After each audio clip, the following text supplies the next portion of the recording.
पास आकर। शौक। वह आदमी मेरे पास आकर रुक गया। नाटे कद और दुबले पतले शरीर का वह आदमी अपनी हृदय वेधी काली तेजस्वी आंखों के अतिरिक्त दिखने में पूर्णतः अप्रभावशाली था। मैं रणबाजपुर से जाने वाला था, परंतु तुम्हारा उद्देश्य अच्छा था, इसीलिए मैंने तुम्हारी प्रतीक्षा की। मेरी विस्मय चकित चेहरे के आगे उंगली नचाते हुए उसने आगे कहा, तुम बिना सूचित किए मुझ पर झपट पड़ने की चतुराई दिखाना चाहते थे ना? उस प्राध्यापक बिहारी को कोई अधिकार नहीं था कि वे तुम्हें मेरा पता दे दें। इस सिद्ध को अपना परिचय देना अब केवल शब्दांबर ही होगा। यह सोचकर अपने ऐसे स्वागत पर कुछ दुखित अंतःकरण से मैं अवाक खड़ा रहा। अचानक उन्होंने अगला प्रश्न किया। Tushar, if you can scroll down.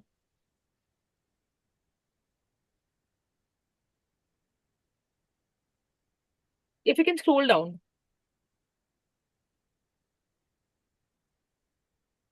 अच्छा बताओ तो, तुम्हारे विचार में मैं भगवान कहाँ है? क्यों? वे मेरे भीतर और सर्वत्र हैं। निश्चय ही मेरी व्याकुलता मेरे चेहरे पर पूर्णतः प्रकट हो रही थी। सर्वव्यापी? हाँ। वे दबी हंसी हंसे। तब क्यों युवक महोदय, तुमने कल तारकेश्वर मंदिर में प्रस्तर प्रतीक में विद्यमान ब्रह्म के आगे सिर नहीं झुकाया? तुम्हारे अभिमान के कारण ही तुम्हें उस पथिक द्वारा, जिसने दाहिने बाएं के सूक्ष्म भेदों की चिंता ही नहीं की, गलत दिशा निर्देश दिए जाने का दंड मिला। आज भी तुम्हें काफी मुसीबतें झेलनी पड़ी। जी मोनिका जी। काफी गहरा है ये। काफी गहरा है ये, और साथ ही प्रत्युत्तर भी आए हुए हैं उनके। इससे जो एक पैराग्राफ ऊपर है ना, बस एक कोस दूर, यहाँ तक हमने पढ़ा था ना। हाँ, वह आदमी और उसकी दहकता से लगभग चक्कर खाकर गिर पड़ने की अवस्था तक वो पहुंच गए। सूरज जो था वो आधे तक पहुंच चुका था, और दहक रहा था सारा कुछ ही। भोजन पानी की कोई व्यवस्था नहीं थी उनके पास। तभी उन्होंने एक आदमी को आराम से टहलते हुए अपने पास आते हुए देखा। और अब मुझे उससे वही प्रश्न पूछने की हिम्मत नहीं हो रही थी कि कहीं फिर से वो उसी तरह का कोई उत्तर ना दे दे कि बस एक कोस दूर। ये हमारी पिछली बार तक की भूमिका थी, जब वो यात्रा पर चल पड़े थे। किसी ने गलत रास्ता बताया था और वो चलते चले जा रहे थे। फिर एक किसान के यहाँ रुके थे। उसने उनको रहने की जगह दी थी रात को, और सुबह सवेरे 6 बजे अंधेरा शुरू होने से, अंधेरा मतलब जाने से पहले ही वो उठ गए थे। और फिर वो मीलों चलते चले गए, चलते चले गए। आज हम उससे नेक्स्ट करें। तो एक आदमी उनके पास आकर रुका, जो आराम से टहलते हुए आ रहा था। नाटे कद और दुबले पतले शरीर का था, और वो अपनी हृदय वेदी, मतलब किसी को जैसे घूरना वाली परिस्थिति होती है ना, एक टक किसी को देखना, तेज आवेग के साथ काली तेजस्वी आंखों के अतिरिक्त दिखने में पूर्णतः अप्रभावशाली था। अगर सिर्फ उसकी आंखों की बात करें, जो तेजी से मुझे स्टेयर कर रही थी, तो उसके अलावा उसमें कुछ भी ऐसा नहीं था जो नोटिसेबल था। नहीं, मैं कहूँ कि हाँ कोई ये बहुत ही बड़ी कोई असामी है, या बहुत ही बड़ी कोई तोप है, या बड़ा कोई बहुत बड़े विद्वान है, ऐसा मुझे बिल्कुल नहीं लग रहा था। सिर्फ उनकी हृदय वेदी काली तेजस्वी आंखें थी, जिनमें उनको कुछ जीवन नजर आ रहा था। मैं रणबाजपुर से जाने वाला था, परंतु तुम्हारा उद्देश्य अच्छा था। अब देखिए यहाँ पर जो एक अंदरूनी बातचीत होती है ना, अंदर ही अंदर बात होना, ऐसे अनुभव हमने इस बुक में पीछे भी किए हैं। बहुत सारे लोग जो इनको मिले थे उनके साथ भी ऐसे अनुभव हुए हैं, तो ये अनुभव हमारे लिए कोई नया नहीं है। तीसरी चौथी बार ऐसा अनुभव हो रहा है। ऐसा एक बार जब वो वृंदावन की यात्रा पर गए थे तब भी हुआ था। ट्रेन में कुछ लोगों का मिलना, उनको भोजन प्राप्त होना, ये सारी चीजें तब भी हुआ था। तो ये चलते चले जा रहे हैं। तो अब फिर से एक ऐसी ही अभिव्यक्ति उनको मिली, जो युक्तेश्वर जी भी उनको ऐसे ही मिले थे मार्केट में, कोने में किसी जगह पर। उन्होंने इनको, ये उनको देखकर उनकी तरफ आकर्षित होकर कोने में गए थे, सबको याद होगा। तो ऐसा रिपीट हुआ फिर से, कि फिर से एक व्यक्ति मिल रहा है, और ऐसे मिल रहा है कि जैसे भाई मैं तो तेरे बारे में सब जानता हूँ। तू क्यों आया है, कहाँ से आया है, क्या तेरा उद्देश्य है, मेरे को तो तेरा अंदर बाहर ऊपर नीचे सब मालूम है। तो ऐसा सा एक्सपीरियंस दोबारा से हो रहा है कि तुम्हारा उद्देश्य अच्छा था। बिना किसी इंट्रोडक्शन के, बिना किसी भूमिका के, बिना कोई नाम पूछे, बिना कोई पर्पस पूछे, डायरेक्टली आके वो सीधा एक ही बात कर रहे हैं।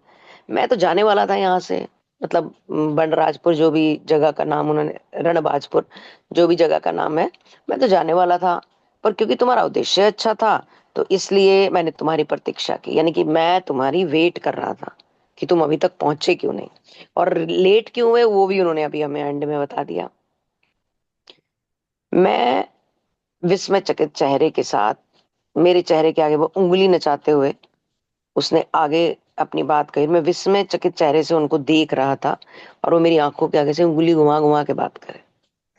तुम बिना सूचित किए मुझ पर झपट पड़ने की चतुराई दिखाना चाहते थे ना। अब देखिए कितना हैरानी पूर्वक ये प्रसंग है जो इनका संवाद आपस में हो रहा है, कि वो कुछ नहीं बोल रहे हैं, मुकुंद इस टाइम कुछ नहीं बोल रहे हैं, पर जो जिनसे मिलने आए हैं उनको सब कुछ पता है कि वो क्यों आए हैं और क्यों अभी तक पहुंचे नहीं है। आए भी हुए हैं तो अब तक मेरे तक क्यों नहीं पहुंचे हैं, और वो जो रास्ते में उनका चलना, वो किसान के यहाँ रहना, वो पसीने बहाना, वो सूरज का ऊपर चढ़ना, इस सब से वो अवगत है, इस सब से वो अवगत है। तभी देखो ना वो कितनी बड़ी बात बोल रहे हैं कि ज्यादा चतुराई दिखाना चाहते थे ना, मुझ पर झपट पड़ने की कोशिश कर रहे थे। और वो जो तुम्हें रास्ते में बिहारी मिला था प्राध्यापक, उन्हें ये भी पता है कि वो प्राध्यापक है, वो कोई प्रिंसिपल बिहारी थे, उन्हें कोई अधिकार नहीं था कि वे तुम्हें मेरा पता दे दें। तुम किसी से भी पूछ रहे हो तो प्रभु की इच्छा के बिना कोई कैसे बता देगा तुम्हें कि कहाँ पहुंचना है।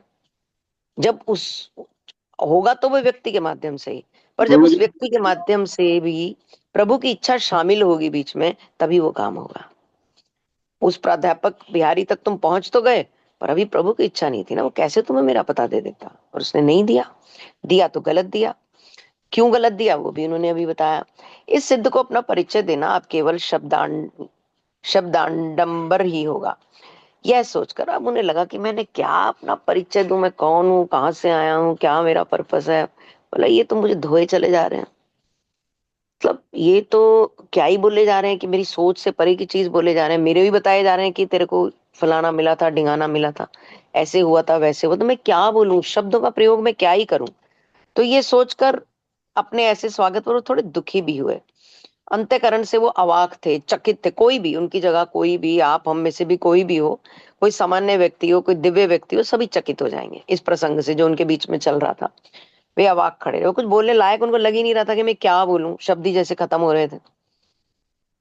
अचानक फिर से उन्होंने अगला प्रश्न किया। अभी देखिए यहाँ पर वो कुछ, अभी तक की पूरी चर्चा में उन्होंने कुछ नहीं कहा, हाँ ना कुछ नहीं बोला है। अभी सिर्फ वो विस्मय से, चकित भाव से सिर्फ सुन ही रहे हैं कि वो क्या क्या बोल रहे हैं। थोड़ा उनको दुख भी हुआ। दुख क्यों हुआ? क्योंकि वो जो कब से चले जा रहे हैं, चले जा रहे हैं, चले जा रहे हैं, पैदल 6 घंटे, 7 घंटे, 8 घंटे, इतनी लंबी उन्होंने पैदल यात्रा कर डाली। तो वहां उनको थोड़ा सा, मतलब थोड़ी सी फील भी हुआ कि मेरा ऐसा स्वागत, मैं कब से चला आ रहा हूँ, भूखा प्यासा बढ़ रहा हूँ, तो मेरा ऐसा स्वागत, तो ये सोच के उनको थोड़ी सी पीड़ा हो रही थी। तभी उन्होंने जो उनके सामने खड़े थे अगला प्रश्न किया। अच्छा बताओ, भगवान कहाँ है? क्योंकि खोज तो भगवान की चल रही है, ये भी उन्हें पता है। जब बाकी सब पता है तो ये भी पता है कि कहाँ है भगवान। क्यों? अब थोड़ा सा ये आवेगित सा आवेग आ रहा है इनके अंदर, क्योंकि वही होता है ना, भूखा भाड़ा बच्चा घर आए और माँ भोजन भी ना पूछे, सत्कार भी ना करे, और ये भी ना कहे कि आए मेरा बच्चा इतनी देर से इतनी गर्मी में चल रहा है। उन्हें ये पता है कि जब इन्हें ये सब पता है कि मेरे साथ ये हुआ, तो इन्हें ये भी पता होगा कि मैं कितनी गर्मी में चल रहा हूँ, या मैं कितना, मतलब कितना मैंने परेशानी सही है, ये उसके बारे में कोई बात नहीं कर रहे हैं। थोड़ी सी खुनस सी आई उनको, तो वो एकदम से बोले, वह मेरे भीतर और सर्वत्र है। निश्चय ही मेरी व्याकुलता बार बार मेरे चेहरे पर पूर्णतः प्रकट हो रही थी। जैसे कि हम भावों को नियंत्रित रखना या कंट्रोल में रखना या छिपाने की कला में माहिर कम होते हैं। बहुत कम लोग होते हैं जिसमें माहिर होते हैं, जो प्रत्येक परिस्थिति में चेहरे पे सेम भाव रखते हैं। ये भी एक कला है। तो यकीनन उनको ये लग रहा था कि मैं इस कला में माहिर नहीं हूं, तो उनकी व्याकुलता उनके चेहरे पे दिखनी शुरू हुई। और वो एकदम से बोले, मेरे भीतर है और सर्वत्र है, सब जगह है, सर्वव्यापी। अच्छा, सर्वत्र, ओहो। वे दबी हंसी हंसे, वे हौले हौले हंसे। तब क्यों युवक महोदय, तुमने कल तारकेश्वर मंदिर में प्रस्तर प्रतीक के विद्यमान ब्रह्मा के आगे सिर नहीं झुकाया? आप देखो, तस्वीरों तक पहुंच रही है सारी कहानी, कि तुम ईश्वर के आगे झुके क्यों नहीं, तुम नतमस्तक क्यों नहीं। हम बचपन से, हम सब लोग, मैं नहीं, हम सब लोग वो यही सिखाया गया है, किसी मंदिर के आगे से निकलो तो ऐसे गर्दन अपने आप झुक जाती, अपने आप। चाहे वो हम कहीं कलानौर जा रहे हैं, चाहे हम कहीं सिरसा जा रहे हैं, चाहे हम कहीं जयपुर जा रहे हैं, हम कहीं भी जा रहे हैं, कोई जीटी रोड पे चलते हुए भी कोई मंदिर रास्ते में आता है ना, ऐसे बड़ा सा भव्य सा बना होता है, या कोई प्रभु की मूर्ति भी लगी होती है, ऑटोमेटिकली हमारी गर्दन झुक जाती है। हमारे खून के अंदर डाली गई है चीज। तो उन्होंने बोला जब मंदिर में गए थे, ब्रह्मा को देखा, क्योंकि उनके अंदर तर्क चल रहे थे। जब हम तार्किक नहीं होते तो हम झुकते हैं, जब हम तार्किक होते हैं, अब ऐसे ही अब हर जगह मंदिर बने हैं तो सड़क पे जगह जगह झुकते रहो, यही काम थोड़ा ना रह गया। हाँ ठीक है, मानते हैं हम भगवान को, हमारे घर में मंदिर है, हम पाठ करके आए हैं और हम नहीं झुके, वो वाली चीज वहां से इसको कनेक्ट कर रहे हैं वो। इसको कुछ लोग वहम भी बोलते हैं। तो बोले कि ब्रह्मा जी के सामने तुम नहीं झुके तो मिली ना सजा तुम्हें। वो जो बिहारी बाबू तुम्हें मिले वो ऐसे ही थोड़ा ना मिले, वो तुम्हें गलत रास्ता दिखाने के लिए मिले थे कि तुम कल सर नहीं झुकाया, अब भुगतो दंड। अब चलो दोपहर में, अब रहो भूखे प्यासे, तो ये तुम्हारा दंड है जो तुम्हें इस तरह से मिला है। तुमने सिर नहीं झुकाया था ना अभिमान के कारण, तुम्हें उस पथिक द्वारा जिसने तुम्हें दाएं बाएं के कंफ्यूजन में डाला, यह तुम्हें दंड दिए जाने के कारण हुआ था। तो ये कारण तुम्हें काफी मुसीबतें झेलनी पड़ी। ये काफी गहरी चीज है, मानो तो मानो, ना मानो तो नहीं मानो। जी मैम।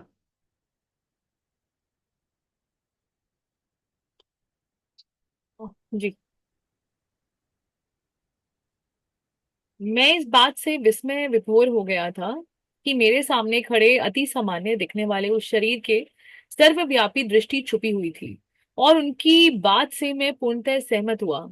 योगी से एक व्यथा निवारक शक्ति निस्सृत निःसृत हो रही थी।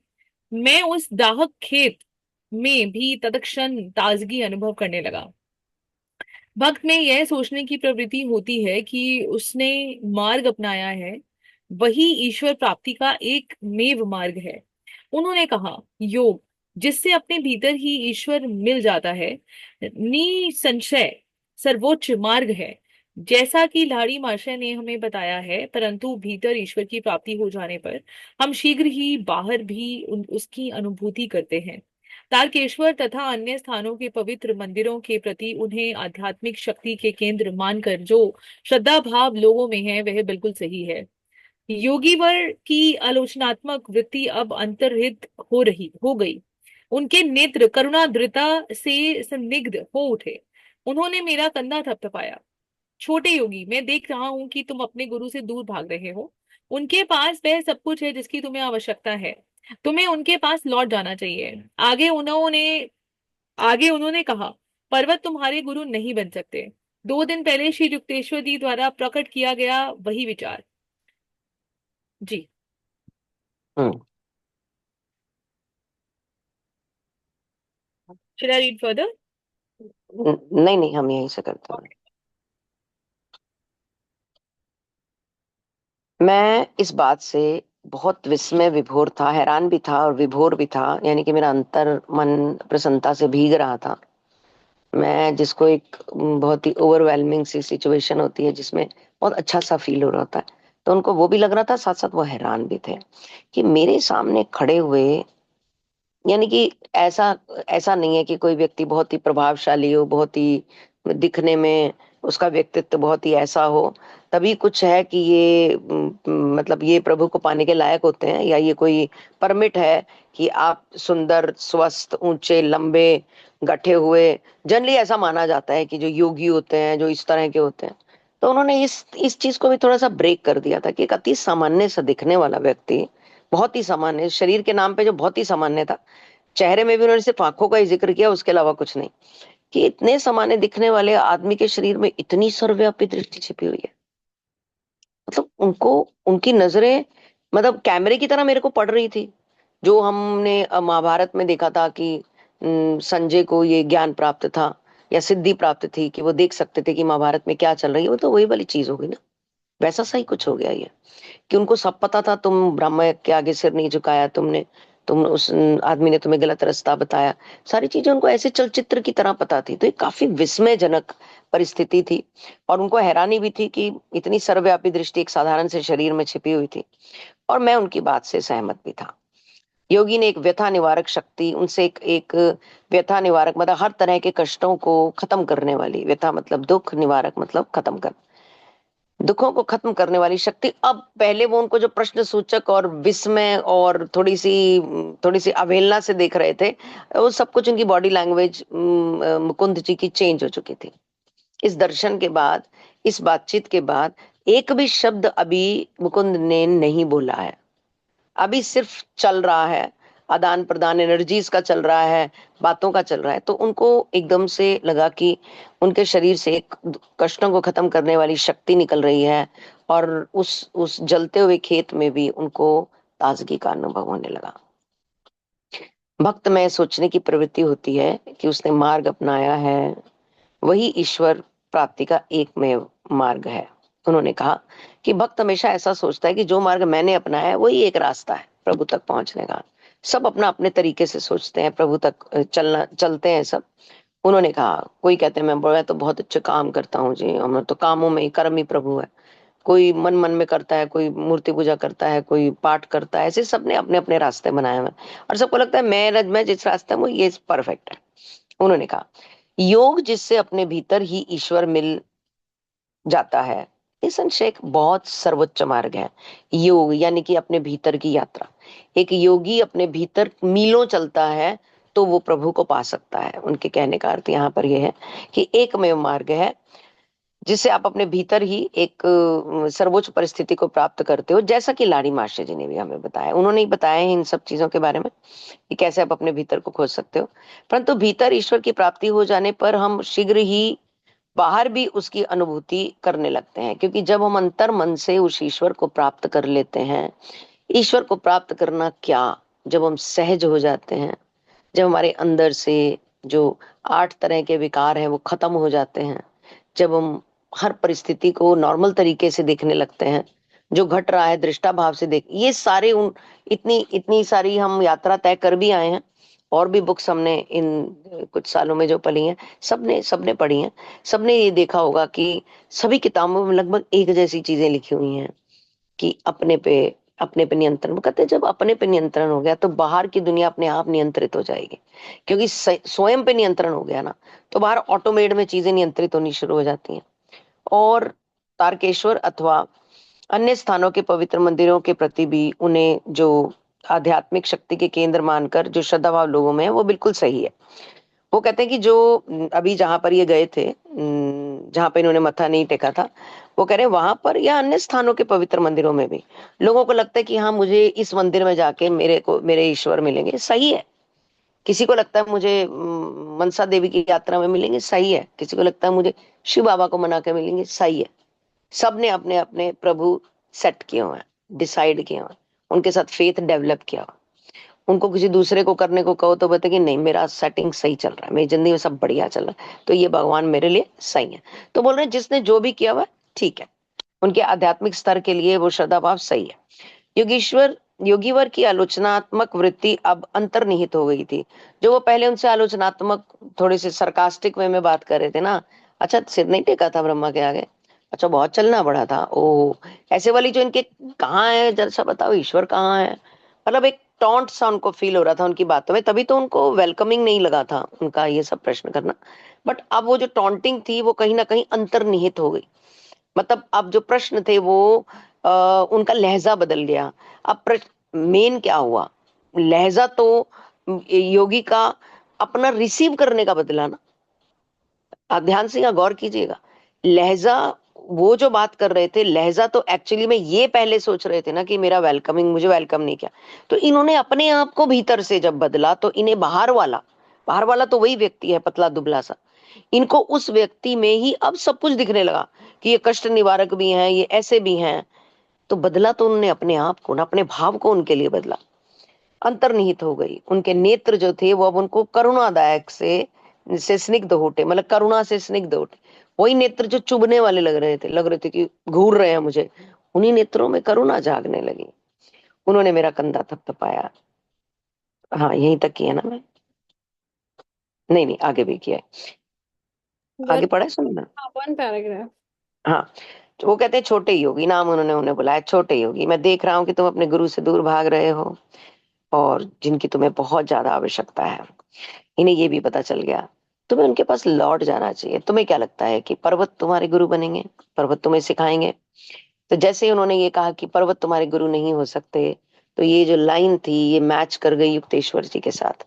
उन्होंने भी चलने से पहले यही लाइन बोली थी, पर्वत तुम्हारे गुरु नहीं हो सकते। तो ये दोनों लाइनें आपस में, लाइनें कहूं या डायलॉग कहूं या गुरु की तरह बोले गए वचन कहें, कुछ भी कहें, ये सेम हो गए, जो फिर से शायद योगी को सोचने पे मजबूर करेंगे। अभी आगे सुनते हैं जी मैम।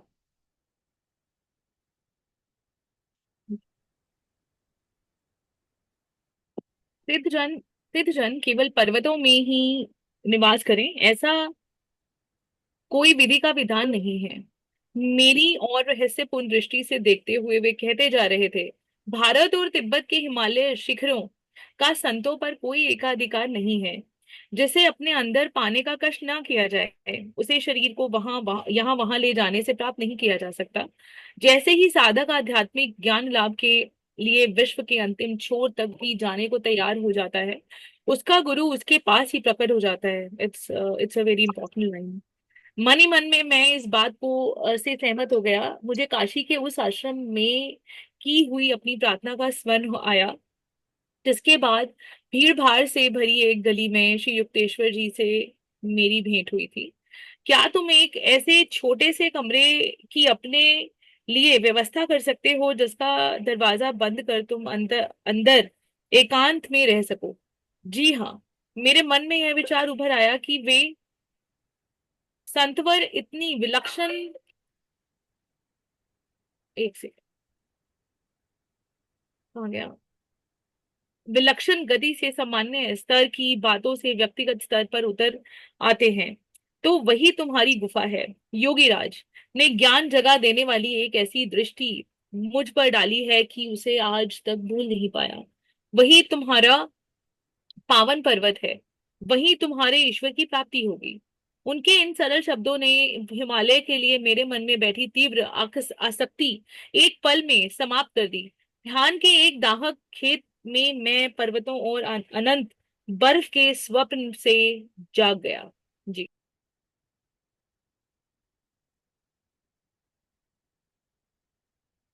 हम्म। सिद्ध जन केवल पर्वतों में निवास करें, ऐसा ऐसा तो कोई विधि का विधान नहीं है। हम कई बार व्हाट्सएप पे या हमारे पास आप सबके पास भी या इंस्टाग्राम पे कोई ना कोई रील ऐसी जरूर देखी होगी, जिसमें वो दिखाते हैं कि पर्वतों पे कोई योगी देखे गए और फिर अचानक गायब हो गए। ऐसे किसी ने कैमरे में उनको कैच कर लिया, तो उनकी हल्की सी छवि पर्वतों में, कई बार तो नग्न अवस्था में भी वो वहां पर रह रहे होते हैं। तो कोई पर्यटक कभी वहां भूले से कोई जाते हैं, तो वो इस तरह की कोई पिक्चर क्लिक करते हैं, दूर से होती है वो, ऐसी झलक होती है उसमें।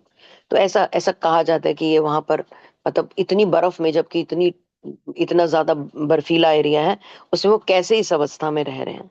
तो क्यों व्यक्ति खुद से भागता जा रहा है, भागता जा रहा है, आसपास की भीड़ से निकल के वो एक एकांत चाह रहा है। इसलिए एक मन में भावना बना रहा है कि मैं पर्वत पे जाके वहां ना मुझे साधना करने के लिए एकांत मिलेगा, क्योंकि वहां डिस्टर्ब करने वाला कोई नहीं होगा, मैं अकेला होऊंगा, ऐसे लोग यूजुअली आते जाते भी नहीं होंगे। तो एक परिकल्पना उनके मन में जो चल रही थी ना कि मैं पर्वत पे जाके करूंगा, यहाँ पे उसका उनको एक एक जवाब या एक तोड़ मिल रहा है इनके माध्यम से। मेरी और उन्होंने बड़ी रहस्यपूर्ण दृष्टि से देखते हुए वे कह रहे थे कि भारत और तिब्बत के जो शिखर हैं, आपको क्या लगता है कि संतों, मतलब हिमालय के शिखरों का संतों पर कोई एकाधिकार नहीं है? मतलब ऐसा कुछ नहीं है कि कोई मनोपली है हमारी कि हम वहां जाकर ये हम तपस्या कर सकते हैं।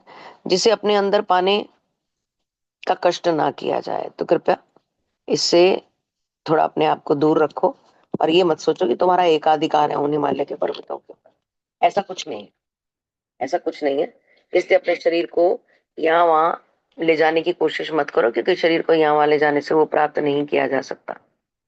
और जैसे ही साधक आध्यात्मिक ज्ञान लाभ के लिए विश्व के अंतिम छोर तक भी चला जाए, जाने को तैयार हो जाता है कि मुझे मुझे आध्यात्मिक ज्ञान पाना है, मुझे शांति चाहिए, मुझे प्रभु चाहिए, मुझे प्रभु के दर्शन चाहिए, ऐसी भूख बहुत लोगों के अंदर जागती है जब उनकी यात्रा का समय आता है।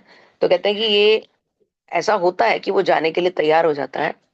पर जब वो इस तरह की परिस्थिति में आता है ना कि मुझे तो कहीं दूर निकल जाना है, बहुत सारे लोग कई बार घर भी छोड़कर चले जाते हैं ऐसी परिस्थिति में, उसी एकांत को पाने के लिए या उसी भटकाव में कि मन अशांत है, मन अशांत है कह के वो निकल जाते हैं प्रभु की खोज में। कई बार वृंदावन जाके रुक जाते हैं, कई बार केदारनाथ जाके रुक जाते हैं, फिर वहीं बस जाते हैं कई कई सालों तक। ऐसे बहुत सारे केसेस आते हैं देखने में। तो वे बोलते हैं कि जाने को तैयार हो जाता है, पर जब वो कई बार ऐसी परिस्थिति, दीप परिस्थिति में आता है ना, कि मुझे मुझे प्रभु को पाने के लिए, मतलब मेरी खोज है ये, खोजी होता है ना, खोजी अंदर से भूख जागती है, तो कहते हैं गुरु वहीं प्रकट हो जाते हैं।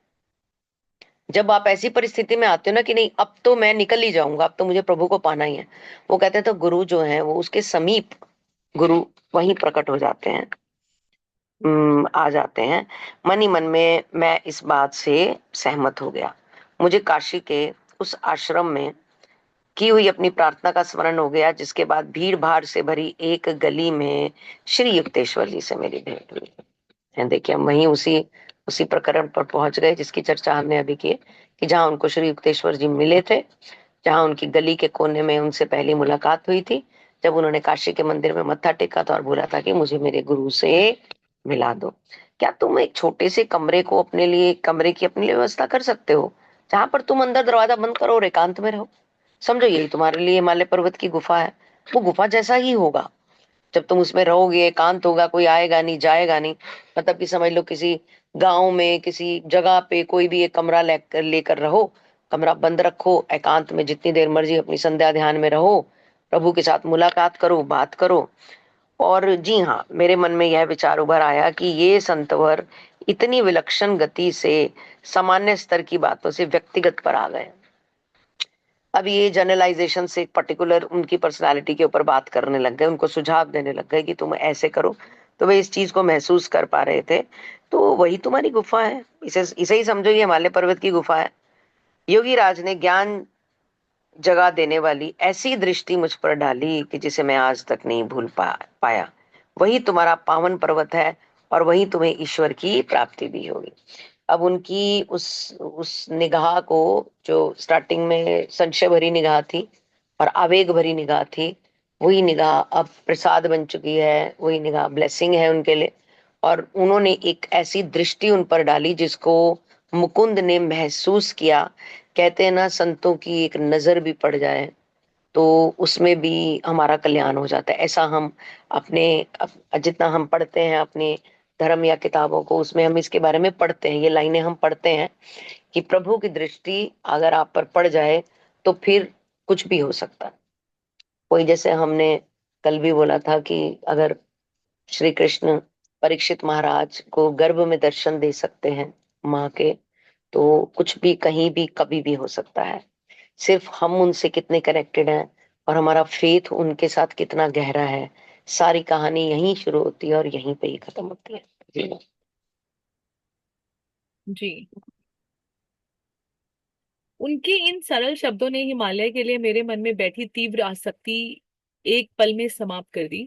धान के एक दाहक खेत में मैं पर्वतों और अनंत बर्फ के स्वप्न में जाग गया। युवक महोदय, तुम्हारी ईश्वर लालसा प्रशंसनीय है। मैं तुम्हारी प्रति तीव्र प्रेम अनुभव कर रहा हूँ। रामगोपाल बाबू ने मेरा हाथ अपने हाथ में पकड़ा और जंगल में बनी खुली जगह में बसी एक छोटी सी विचित्र सी लगने वाली बस्ती में मुझे ले गए। इस बस्ती में घर मिट्टी के बने हुए थे, जिनकी छतें नारियल के पत्तों से बनी थी। प्रवेश द्वारों को ताजे फूलों से सजाया गया था। अपनी छोटी सी कुटीर में से ले जाकर संत महाराज ने मुझे एक बांस के मचान पर बैठाया। मुझे उन्होंने नींबू का एक शरबत और मिश्री का एक टुकड़ा दिया। तत्पश्चात हम उनके आंगन में गए और पद्मासन लगाकर ध्यानस्थ हो गए। ध्यान में 4 घंटे बीत गए। मैंने आंखें खोलकर देखा तो चंद्रमा के प्रकाश में योगी राज की मूर्ति निश्चल बैठी थी। मैं अपने पेट को दृढ़ता पूर्वक याद दिला रहा था कि मनुष्य केवल अन्न से ही जीवित नहीं रहता। तभी रामगोपाल वर्मा अपने आसन से उठ गए। मैं देख रहा हूं कि तुम्हें बहुत जोर से भूख लगी है, उन्होंने कहा। भोजन अभी तैयार हो जाएगा। आंगन में भी उन्होंने मिट्टी के एक चूल्हे में आग जलाई और थोड़ी ही देर में हम केले के विशाल पत्तों पर चावल और दाल खा रहे थे। उन्होंने खाना बनाने में मेरी और से कोई सहायता स्वीकार नहीं की थी। अतिथि देवो भव की हिंदू लोकोक्ति का भारत में अनादिकाल से श्रद्धा पूर्वक पालन किया जाता रहा है। बाद में अपनी विश्व भ्रमण यात्राओं में मैं देखकर अत्यंत आनंदित हुआ कि अनेक देशों के देहाती इलाकों में अतिथियों का इसी प्रकार सम्मान किया जाता है।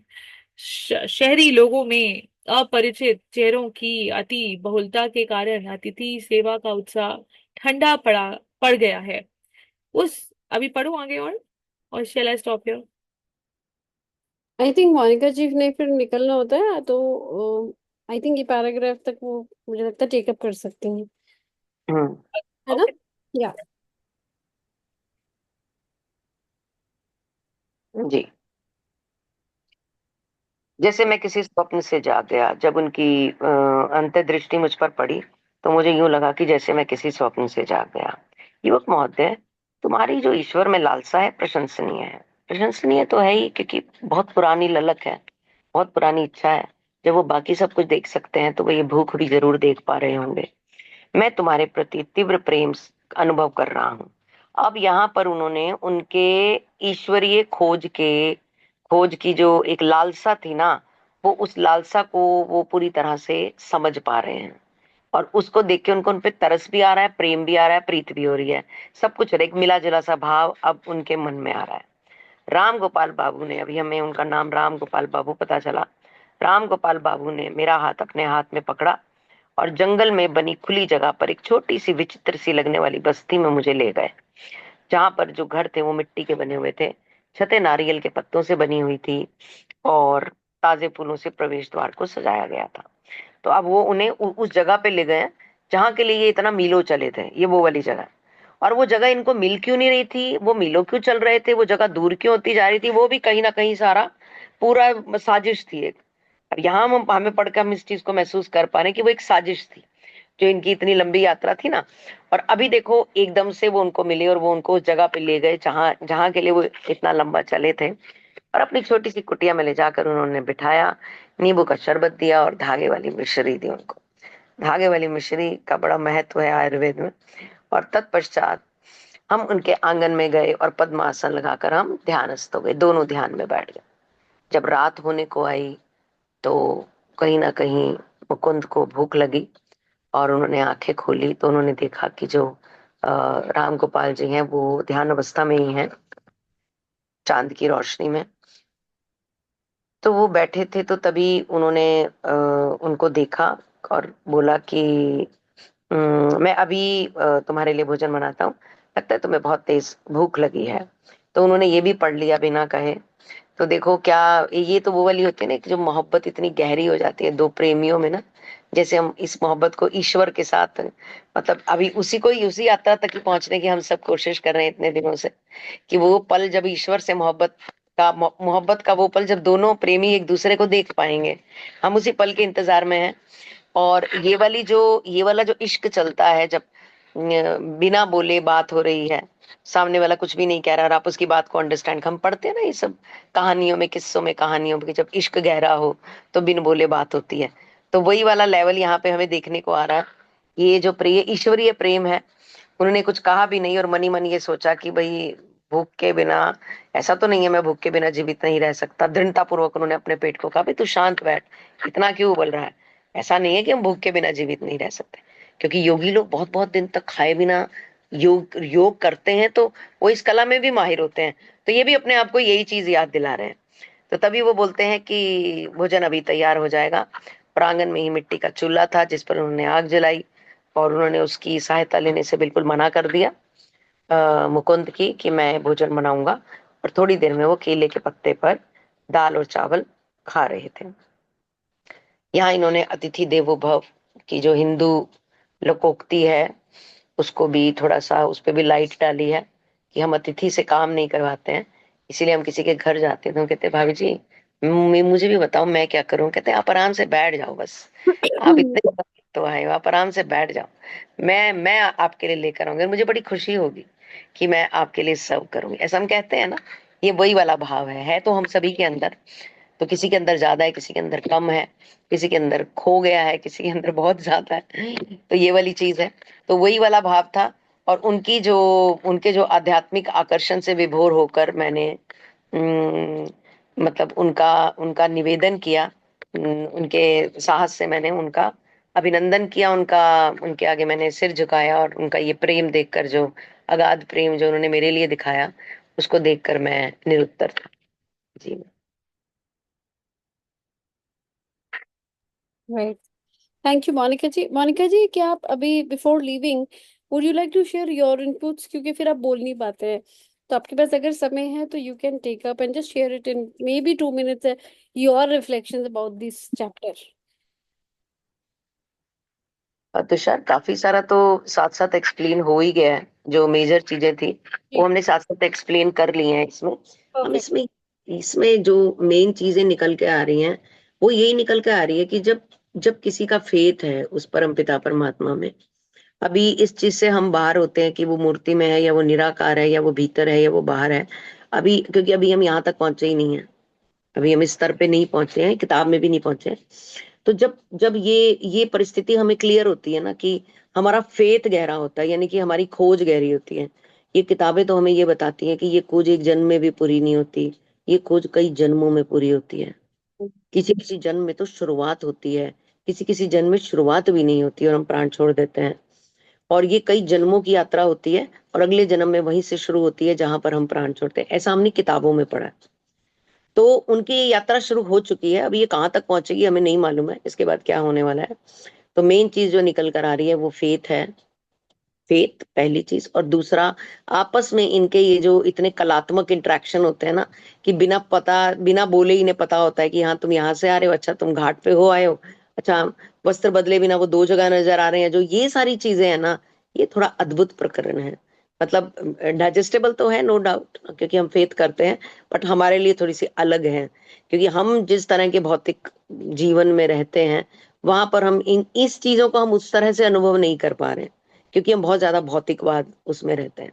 तो जब इन चीजों को भी अनुभव कर पाएंगे तो आई थिंक और ज्यादा मजा आएगा, ऐसा मुझे लगता है। Thank Right. You. Thank you so much. Thank you. Thank you Let's have so 2 minutes of silent time and then we'll proceed for sharing our reflections. Thank you. Thank you, Monica. Thank you everyone.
Welcome back, everyone.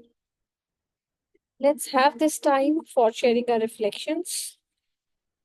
Uh, yeah, who would want to share the reflection? And please come on the screen, everyone. I request you to have your cameras on.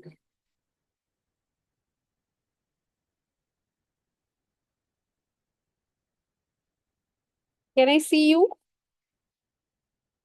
Shashi ji, Sunaina, Dr. Gurpreet, Sonal, Poonam ji, Bhumika ji, Shvinder ji, Yogini ji, Alka ji. Yeah, sure. Yeah, Yeah, just give me a moment. Let me go to the desktop. no problem. Ji, Bhumika ji, would you like to share your reflections today?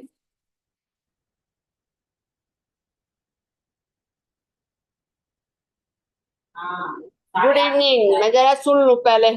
मैं मैं पहले सुन लेती हूँ, आराम से थोड़ा सा पहले सुन लेती हूँ, फिर सुन लेती हूँ, तो थोड़ा सा आ जाता है Very nice. दिमाग में। Good. Yes, take your time, Bhumika ji. No problem. Halka ji, would you like to share?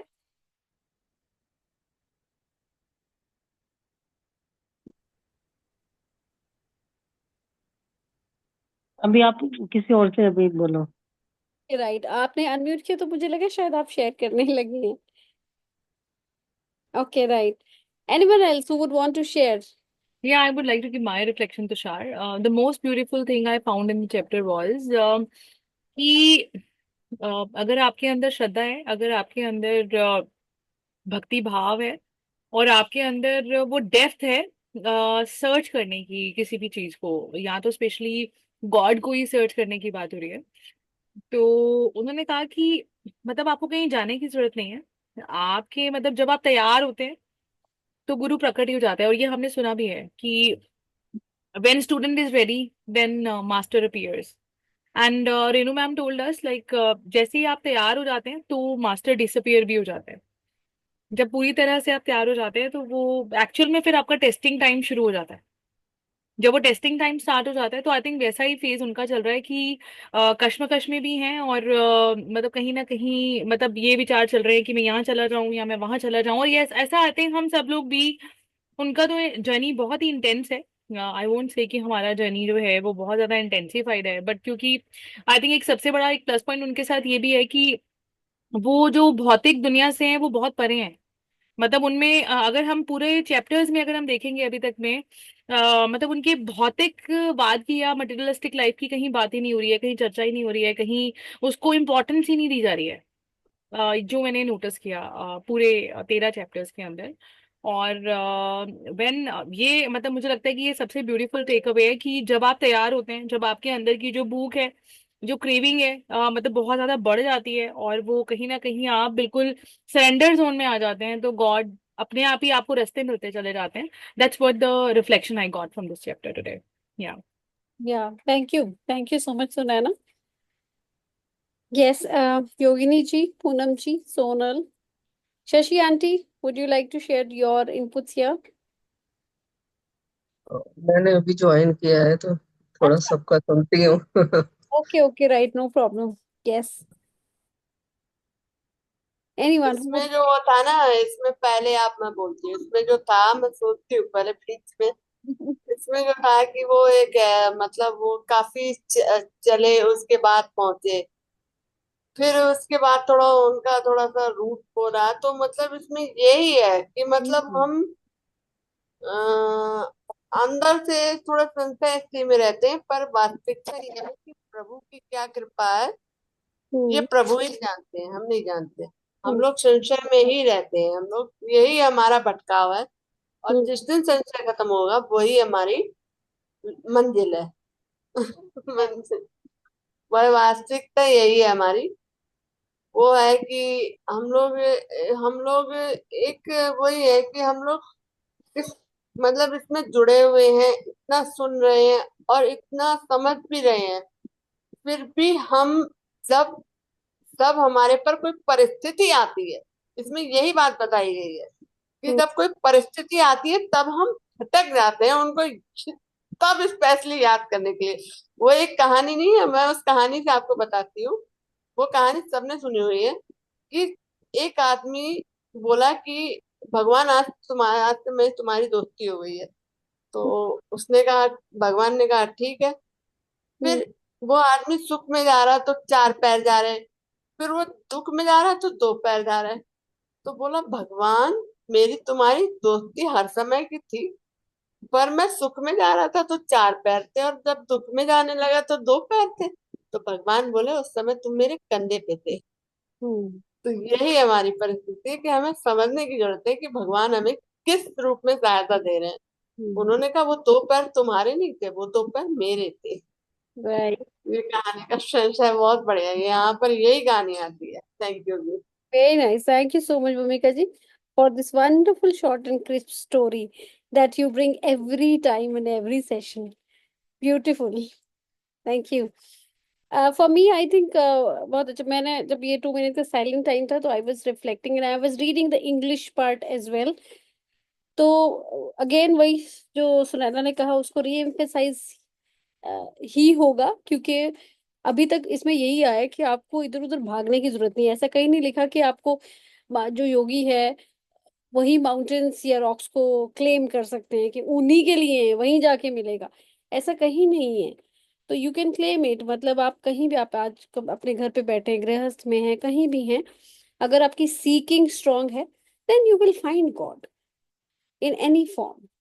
मतलब ये तो आपकी सीकिंग पे है कि आप कितनी शिद्दत से उसे पाना चाह रहे हो। तो आपको अगर जो रोल प्ले करने को मिला हुआ है कि मुझे मदर का है, मेरी वाइफ का रोल है, मैं डॉटर हूँ, मैं डॉटर इन लॉ हूँ, मैं सिस्टर हूँ, मैं कॉलीग हूँ, मैं फ्रेंड हूँ, मुझे मेरी अगर सीकिंग, मेरी कॉलिंग बहुत स्ट्रांग होगी तो मुझे यही घर पे बैठ के भी वो चीज़ मिलेगी। उस चीज़ की मेरी भूख कितनी ज्यादा है वो मैटर करती है। मुझे भागने, मैं रिस्पॉन्सिबिलिटी छोड़ के भाग के जाऊंगी, जंगलों में बैठ जाऊंगी और गॉड मिल जाएगा? क्यों मिलेगा भाई? मेरे बच्चे पीछे रुल रहे हैं, घर परिवार छोड़ के आ गए, क्यों मिलेगा? वो तो पाप है, वो तो गलत गलत है।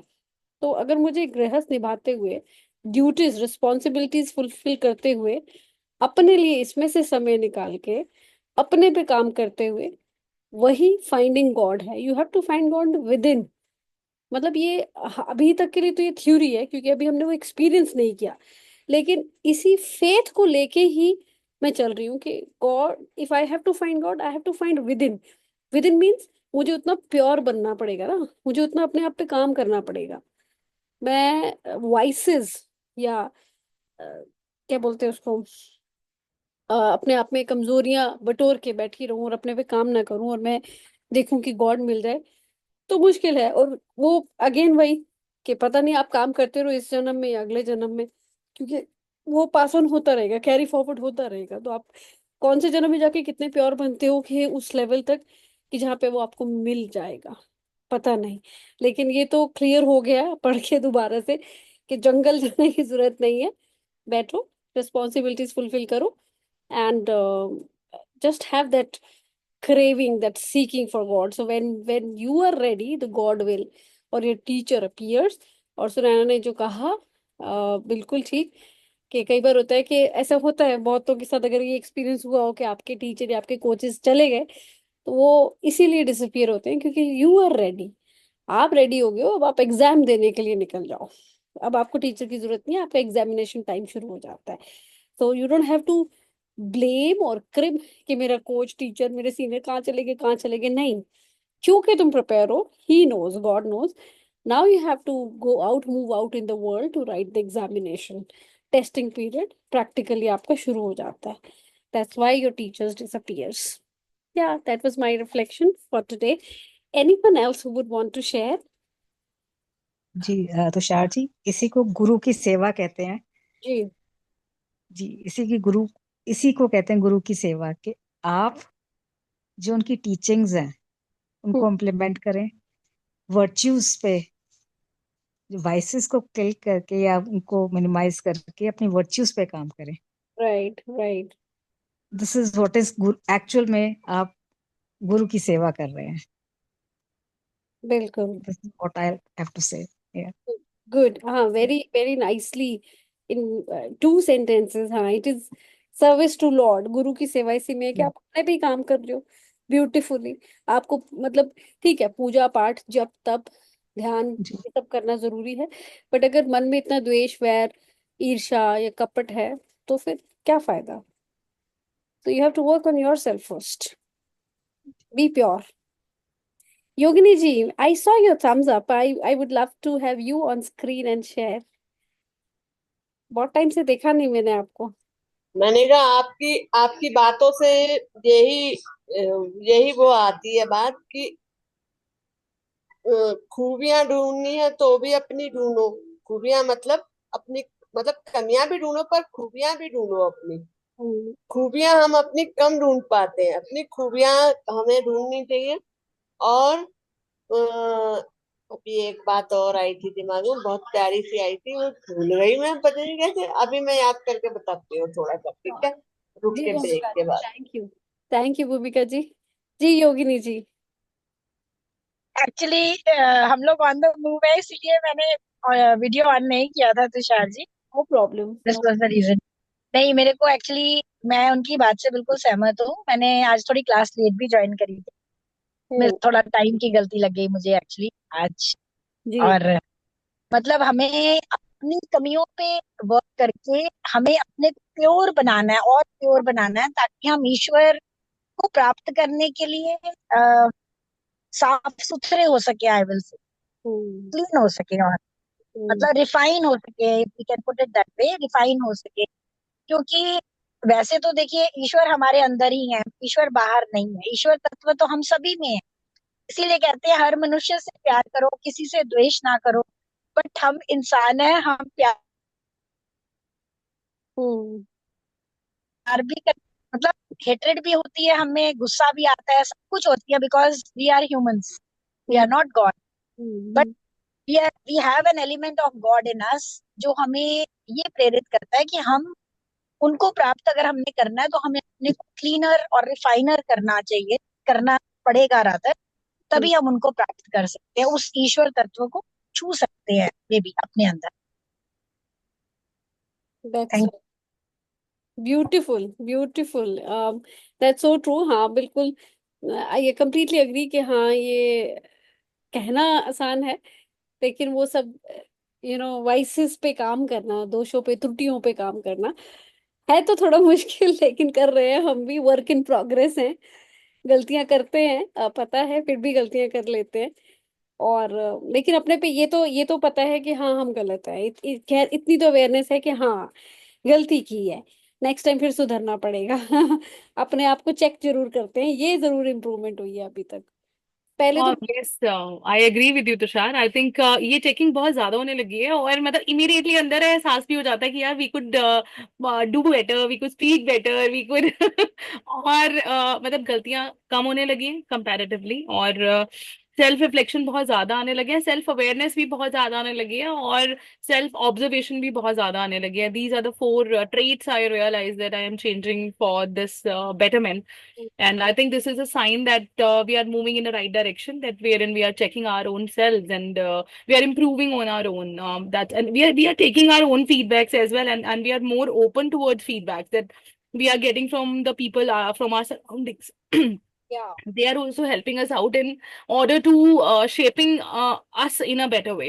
जो मैंने realize किया कि कहीं ना कहीं वो हमारी मिरर रिफ्लेक्शन होते हैं, और उनके रिएक्शंस या रिस्पॉन्सेज के थ्रू या फीडबैक्स के थ्रू हमें अपना हम्म. इमीडिएट जो है वो भी पता लगता है कि मतलब हाँ कहाँ पर स्कोप ऑफ इम्प्रूवमेंट था. दिस इज क्वाइट मतलब गुड थिंग, आई हाँ, मस्ट से. यार the yes. Mirror reflection, that's so true. मतलब अगर आपको किसी को देख के ईर्ष्या, जेलसी आ रही है, या किसी को देख के गुस्सा आ रहा है, किसी को देख के खुशी हो रही है, तो ये उसको देख के नहीं हो रही, ये आपके अंदर ही है. वो ट्रिगर करता है, वो ट्रिगर पॉइंट बनता है इंसान.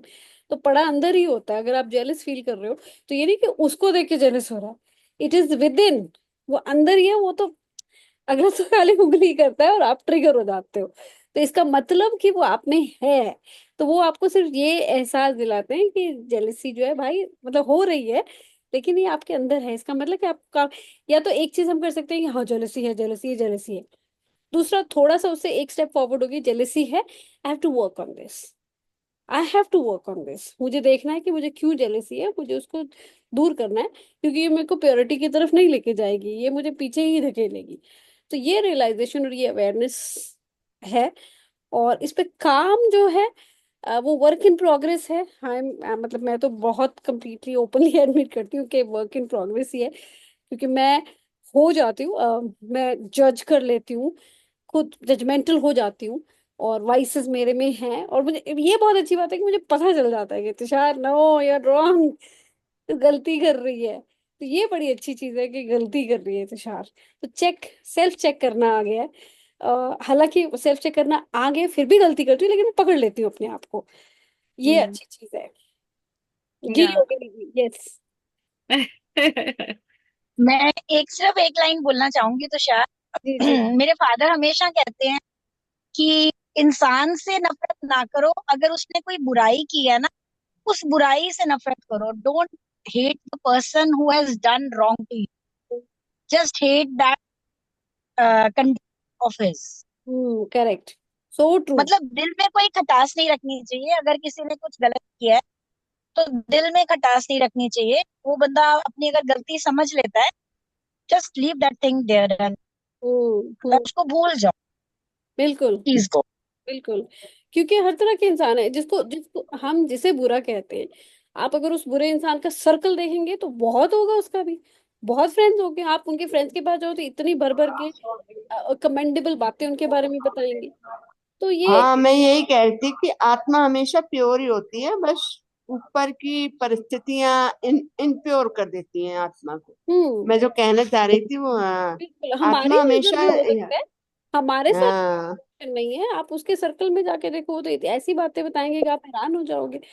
तो हर एक में वो चीजें हैं, वो हमें नहीं दिख रही, वो या हमें देखनी नहीं आ रही, या हमें दिख नहीं रही, या कोई भी सिचुएशन या परिस्थिति ऐसी हो। रोगनी जी आज भी बाहर हैं? आज भी कहीं जा रही हो आप? या शी इज आउटसाइड, आउटडोर हाँ कहीं। जी, हाँ जी, आज एक्चुअली मैं अपनी बेटी को एक गिफ्ट दिलवा रही हूँ, तो हम लोग जस्ट अपने घर के पास मॉल ही आए हैं। अच्छा, बेटी, अपनी अच्छा। बेटी तो समझा। आज बेटी का बर्थडे बर्थडे है क्या? हाँ, she has passed out। बेटी का बर्थडे ने बर्थडे है क्या? कर लिया, कल उसका ड्यू था, फेयरवेल हुई है उसकी, ग्रेजुएशन हो गई। राइट। ओह, अरे वाह, कॉन्ग्रेचुलेशन, अभी कॉन्ग्रेचुलेशन। वैसे congratulation. Congratulations. Thank you, thank you congratulation शायर सो मच। थीम। ग्रेजुएशन की। वाओ, अभी और सिग्नल बुधवार चला को जाएगा मीटिंग नहीं मेरा, हम थी लोग ना? बुधवार को मीटिंग नहीं थी ना? दीपिका जी बुधवार को नहीं थी, हाँ जी। हाँ, बता दिया करो आप, मैसेज डाला था आपने? मैसेज बताया डालती हूँ, था मैसेज। शादी। मैसेज डालो। अच्छा। आप मैसेज, आप मुझे लगता है पढ़ते नहीं हो मैसेज, मैं पहले डालती हूँ। अरे हमारे में इतने वो ज्यादा व्हाट्सएप ग्रुप हो गए हैं कि मैं को टाइम नहीं मिलता है। ज्यादा मैं ज्ञान, तो, ज्ञान बटोर रहे हो आप जगह जगह से। हाँ, मैं तो अपना मीटिंग लेती रहती हूँ बिल्कुल। जगह जगह, सही वेरी, कहा। Very nice, Great. अच्छा लगता है मुझे आप जब Um, बताते हो अपनी प्रोग्रेस के बारे में। one thing I want to हाँ, add on more, Tushar, this is the last thing from और मुझे like, कहानी, आप किताबें पढ़ना बहुत अच्छा लगता है वो, इसलिए मैं समय समय पे, आप कितना बता पाती है तो पता नहीं मुझे, राइट। पर जी, भूमिका जी, सुनैना जी कुछ कहना चाह रहे हैं। जी। मैं ये एड ऑन करना चाह रही हूँ लाइक, जैसे आप बता रहे थे, मुझे ये एहसास हुआ after listening to so many people कि मतलब जैसे अच्छाई भी हमारे अंदर ही होती है, बुराई भी हमारे अंदर ही होती है, and these are all normal traits in this युग. But yes, that creates the karma when we actually come into reaction, when we come into judgments. And जितना ज्यादा और गहरा हम इस चीज को अपने जीवन में उतार लेते हैं, that yes, this is a part of a life, मतलब नेगेटिव और पॉजिटिव, डार्क एंड लाइट दोनों ही हमारे जीवन का हिस्सा हैं. और उस डार्कनेस का भी हमारी लाइफ में कोई रोल है, और उस डार्कनेस की वजह से हमने एक मतलब अचीवमेंट्स भी बहुत सारी करी होती है. जैसे कोई फियर होता है, मतलब फियर होता है तो उसको हम ओवरकम करते हैं तो वो अचीवमेंट्स होती हैं. तो वो फियर हमें कहीं ना कहीं रेक्टिफाई करने में मदद कर रहा होता है, उसका एक रोल होता है. तो लेकिन जब वो हावी हो जाती हैं चीजें और नॉलेज में हम नहीं रहते हैं, तो गलतियां जो हैं मतलब करने का ज्यादा स्कोप रहता है. सो जैसे मतलब डार्क एंड लाइट रहती है, तो वैसे हमारे अंदर जो अवगुण और अवगुण दोनों ही रहते हैं. बट हम उस समय पे जब डिसीजन मेकिंग आती है या रिस्पॉन्सेज की बारी आती है, तो मुझे लगता है कि ये हमारा चुनाव होता है. उस समय में अवेयर चॉइस होती है. जब अवेयर चॉइस होती है तो रिस्पॉन्स भी बेटर ही होता है, और जब रिस्पॉन्स बेटर आता है तो I think we immediately get the feedback on our own that yes, this was my aware choice, that I did not want to opt for this emotion, I wanted to go for the better emotion. And this human life is all about working on your own self and working like on your emotions only and feelings only, the way we feel and the way we react.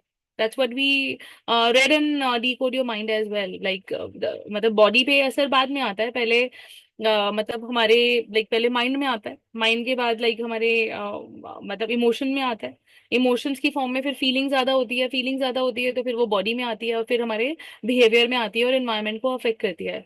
तो मुझे लगता है कि जब हमारे behaviour के through ये काफी सारी चीजें जो हैं जब पता लग रहा होता है, फीडबैक मिल रहा होता है कि यार ये मतलब ऐसे नहीं ऐसे था, तो वो इमीडिएटली वो हमारे लिए फीलिंग और इमोशन से रिलेटेड ही होता है कि मतलब the way we are feeling, how we can feel better and how we can convey the thing so that सामने वाले को भी उस चीज के लिए उतना बुरा ना लगे जितना पहले हमने लगवाया। डेलिब्रेट या मतलब आई थिंक अवेयरनेस में थे या नहीं थे आई थिंक वो भी अवेयरनेस का लेवल ही होता है शायद, जिसमें शायद फिर भी हम रिएक्शंस में आ जाते हैं, तो ये कंट्रोल ही है जहाँ सेल्फ कंट्रोल का यूज किया जाता है।